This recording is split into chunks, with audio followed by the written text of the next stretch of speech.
Concentration camp থেকে ছাড়া পেয়েই হারিয়ে যাওয়া শেখ মুজিবুর রহমানের জনপ্রিয়তা পুনরায় উদ্ধারের এবং সংগঠন গড়ে তোলার কাজে নতুন করে ঝাঁপিয়ে পড়ি।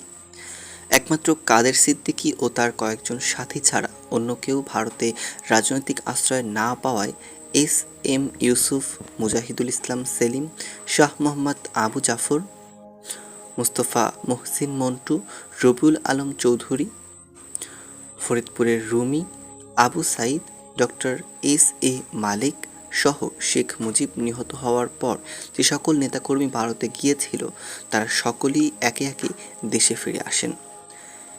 হেদায়েতুল ইসলাম কাজল, গোলাম মুস্তফা খান, আব্দুস সালাম পিন্টু, মোবারক হোসেন সেলিম, শামীম আফজাল, রাজশাহীর বজলুর রহমান ছানা এবং রানাসহ আরও কিছু সাথী বন্ধু মিলে সারা দেশে সবকটি বিশ্ববিদ্যালয়, কলেজ এবং অঞ্চলে নতুন করে দ্রুত সংগঠন গড়ে তুলতে থাকি। বিশেষ দায়িত্ব হিসাবে আমি ঢাকা শহরের সবকটি কলেজ এবং মহল্লায় সংগঠন গড়ে তুলি। আমরা শুধু ছাত্র সংগঠন গড়ে তুলেই ক্ষান্ত হতাম না, যুবলীগ, কৃষক লীগ, এমনকি মূল সংগঠন আওয়ামী লীগও আমরা গঠন করে দিতাম।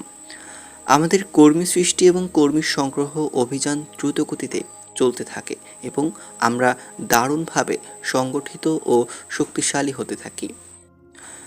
আব্দুর রাজ্জাক, এস এম ইউসুফ, শাহ মোহাম্মদ আবু জাফর, রবিউল আলম চৌধুরী ও শফিকুল আজিজ মুকুল এবং আমাদের মধ্যে একটা অঘোষিত চেইন অফ কমান্ড তৈরি হয়। অন্যদিকে কিশোরগঞ্জ থেকে আসা মঞ্চ কাঁপানো ও ব্যাপক সাড়া জাগানো বক্তা ও সবচেয়ে জনপ্রিয় ছাত্রনেতা ফজলুর রহমান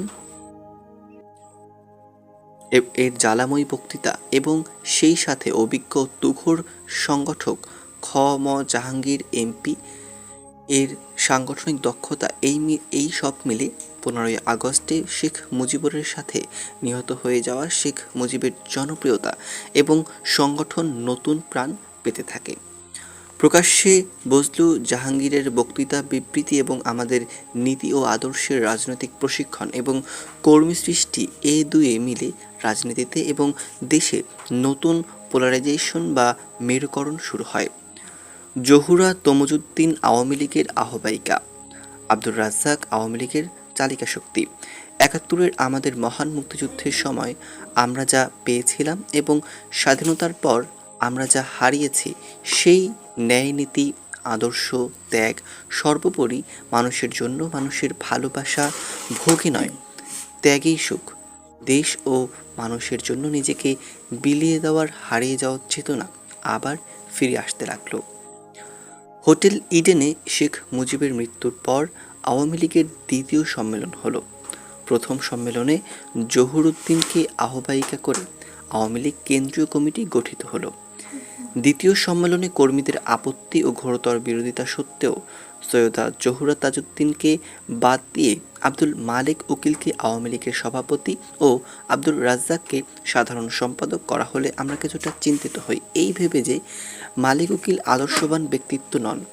মালেক উকিল প্রেসিডেন্ট হলেও পার্টির চালিকা শক্তি থেকে যায় সেক্রেটারি আব্দুল রাজ্জাকের হাতেই। এই পরিস্থিতিতে আওয়ামী লীগের অঙ্গ সংগঠন এবং মূল শক্তি ছাত্রলীগের সম্মেলন হয়। সম্মেলনে সারা দেশের ছাত্র প্রতিনিধিদের বজলু জাহাঙ্গীর প্যানেলের একক দাবি থাকলেও অজ্ঞাত কারণে কাদের জন্য প্যানেল হয়।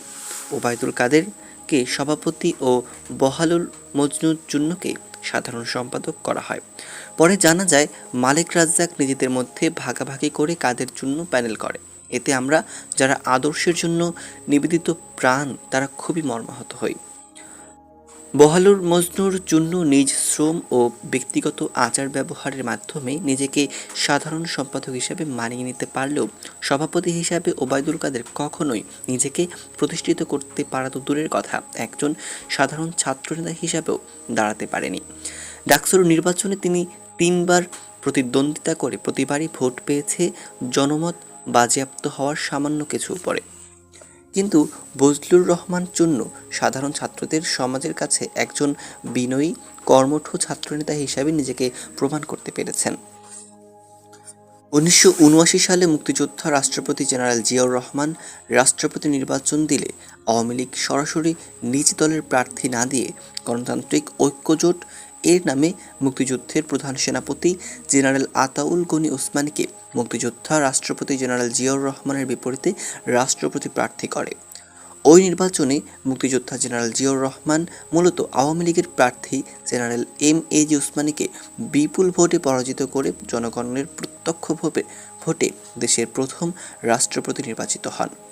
নির্বাচনের পরে জানা যায়, আওয়ামী লীগ নেতৃত্বে ওই রাষ্ট্রপতি নির্বাচনকে জাতীয় ও আন্তর্জাতিক পর্যায়ে গুরুত্ব, অর্থবহ ও বৈধতা দেওয়ার জন্য মুক্তিযোদ্ধা রাষ্ট্রপতি জিয়াউর রহমানের সাথে গোপন সলাপরামর্শ ও যোগসাজশের ভিত্তিতে মুক্তিযুদ্ধের প্রধান সেনাপতি জেনারেল আতাউল গনি ওসমানীকে রাষ্ট্রপতি প্রার্থী করেছিল।